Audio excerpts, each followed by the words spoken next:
friends, welcome back to my YouTube channel. In today's video, we're going to be looking at similarity in right triangles using the geometric mean. Let's jump right into it. I first want to start off by explaining what the geometric mean is. The formula for the geometric mean is this. Our geometric mean number, which we will say as x, is equal to the square root of our two numbers multiplied, which we will say is P and Q. Let's go ahead and try some problems solving for the geometric mean.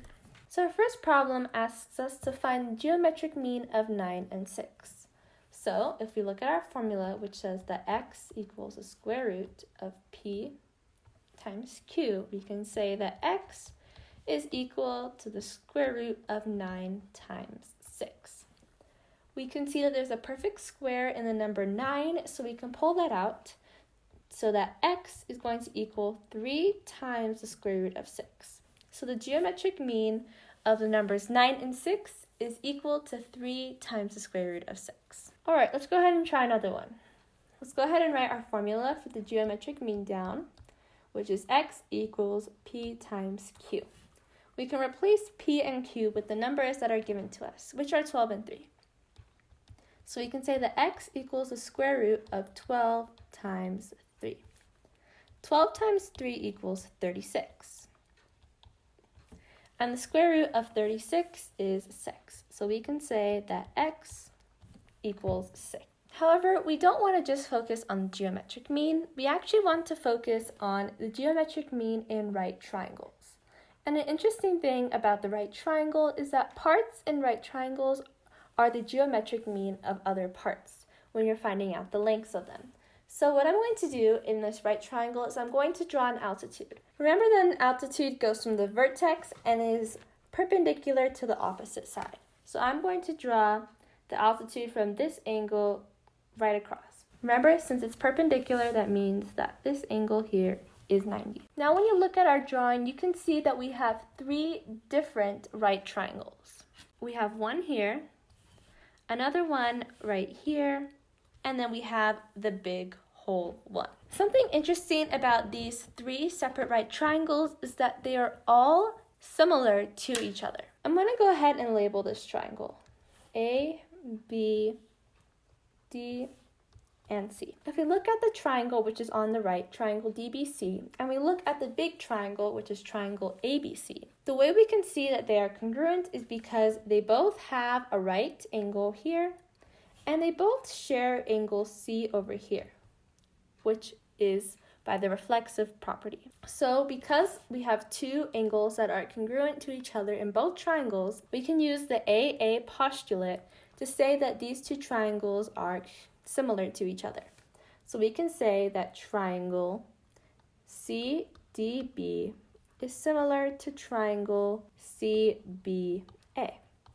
Now, after you prove any triangle similar, there's always 2 steps that follow.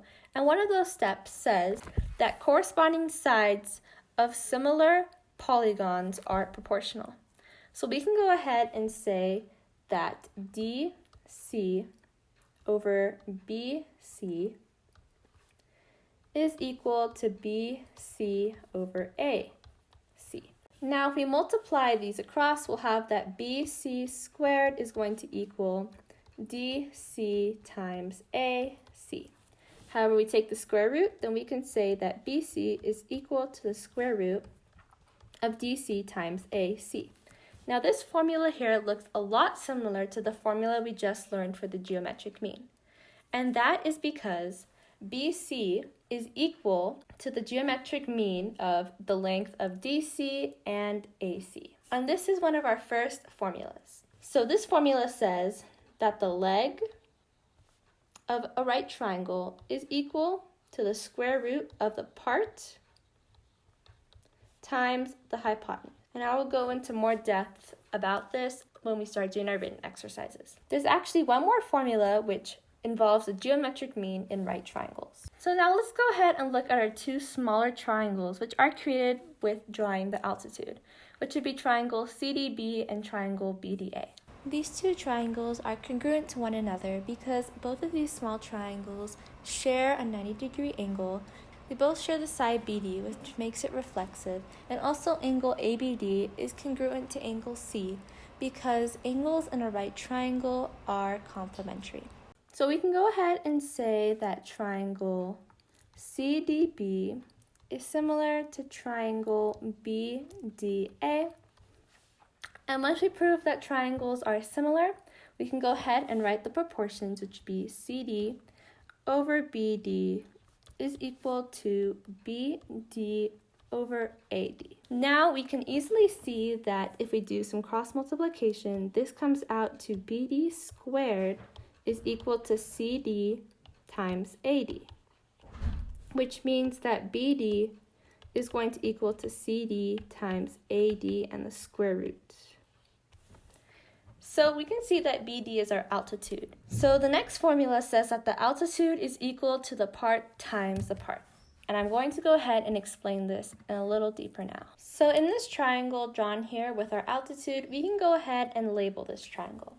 So in this triangle, these two sides here and here would be known as the leg. And then this part here, of course, is known as the altitude. And then these two parts that make up the hypotenuse are known as part and part. Of course, the two parts together make up the hypotenuse.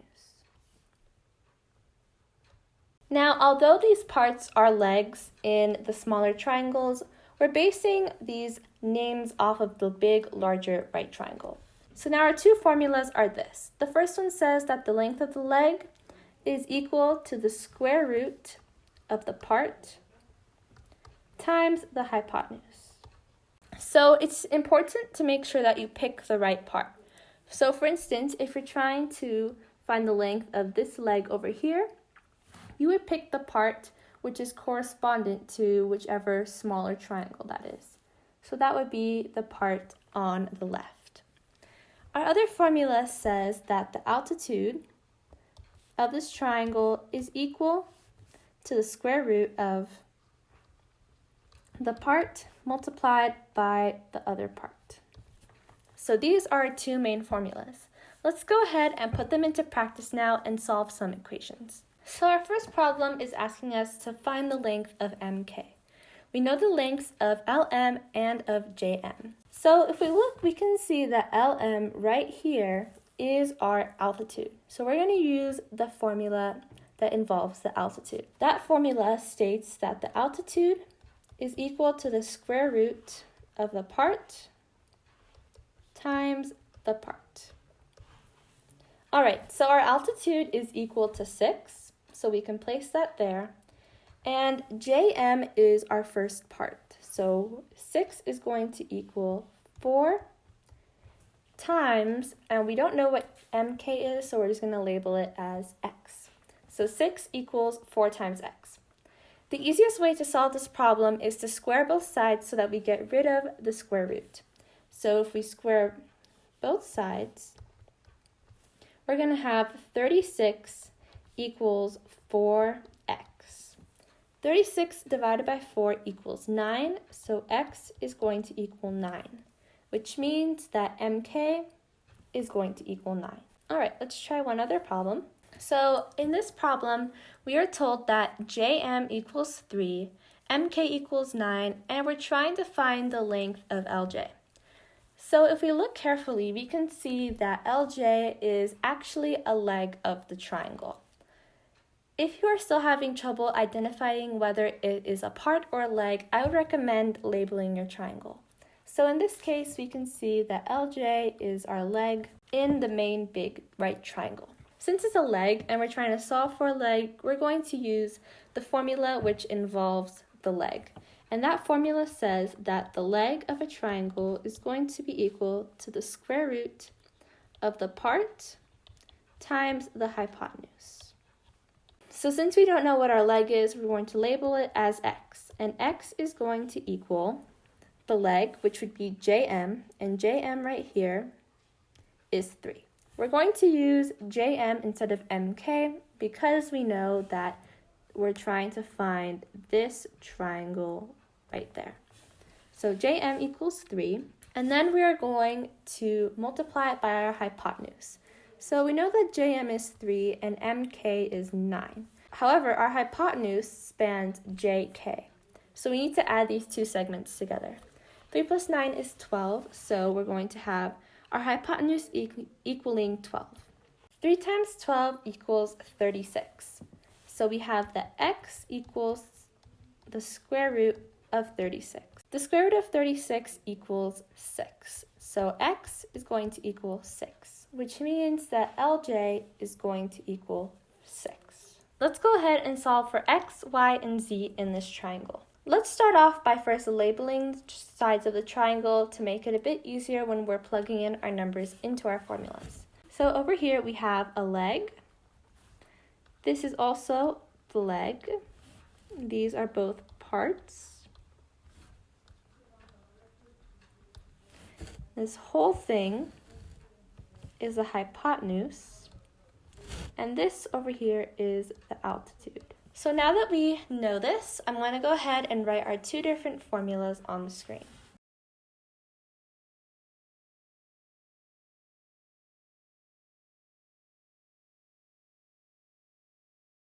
So I think the first thing that will be the easiest to solve is the altitude, since we know both parts. So altitude, which is x, is going to equal the square root of 9 times 7. We can take a perfect square out of 9, which is going to leave us with x equaling 3 times the square root of 7. Next, let's go ahead and solve for y. So since y is a leg, we are going to use the part times the hypotenuse.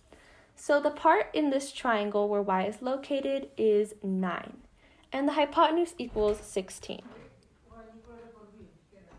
So our formula is going to say 9 times 16.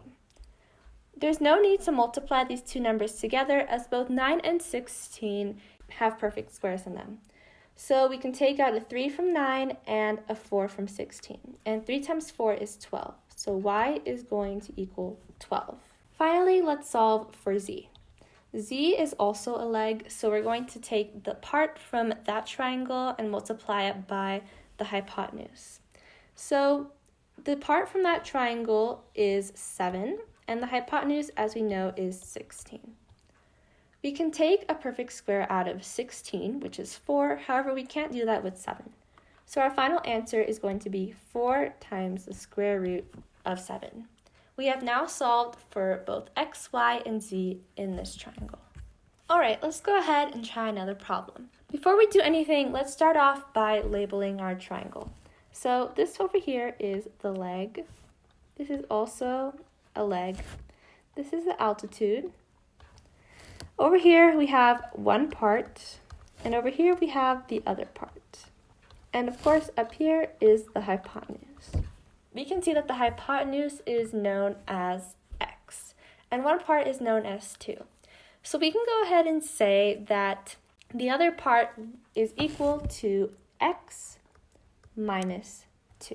Let me go ahead and write out the formulas for you as reference.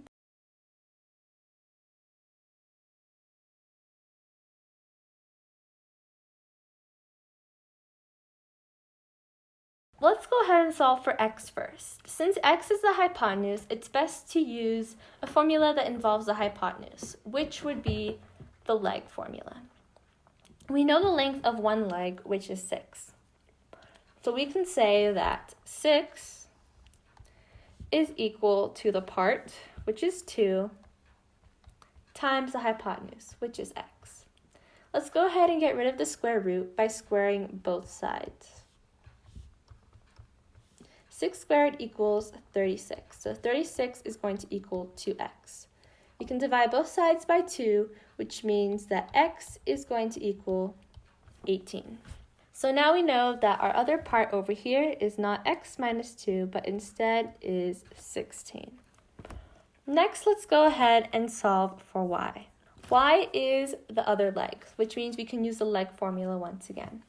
So we can say that y is going to equal the part, which is 16, times the hypotenuse, which is 18. Now we know that 18 is equal to 9 times 2. And we can take a perfect square out of both 9 and 16. So the perfect square in 9 is 3, and the one in 16 is 4. And 3 times 4 equals 12. So we can say that y is equal to 12 times the square root of 2. Finally, let's solve for z. Z is our altitude, which means that we're going to be using the altitude formula. So z is going to be equal to the two parts. The first part is 16. The second part is 2. So z is going to be equal to 16 times 2. 16 has a perfect square, so we can say that z is equal to 4 times the square root of 2. And just like that, we have solved for all the parts in this triangle. Thank you guys so much for watching this video about finding the geometric mean in right triangles. I hope that you learned a lot. If you found this video helpful, please give it a thumbs up and subscribe to my channel down below if you haven't already. Thanks again for watching, and I'll see you in the next video.